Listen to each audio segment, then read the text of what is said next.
Many years ago, in a quiet little town in Japan, there stood a small, humble shop called the Namiya General Store. It wasn't fancy. It sold everyday things like soap, rice, and batteries. But it had a special reputation, not just for goods, but for giving advice. The shop owner, Mr. Namiya, was an elderly man with a kind heart and a gentle smile. He began something unusual. He put a mailbox outside the store with a sign that said, "If you have a problem, write it in a letter and drop it here. I'll answer it." At first, people thought it was strange. But slowly, letters started to appear, some from students confused about their future, others from heartbroken lovers or parents struggling to raise their children.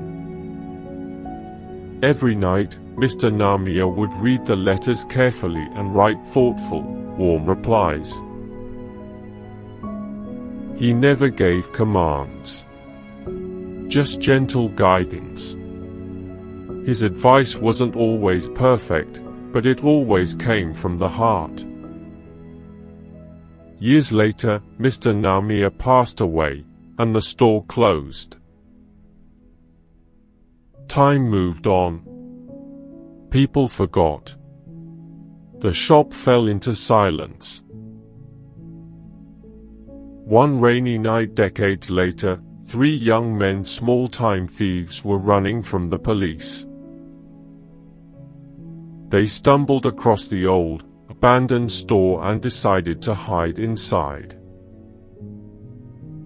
As they waited, something strange happened. A letter slipped through the slot in the door.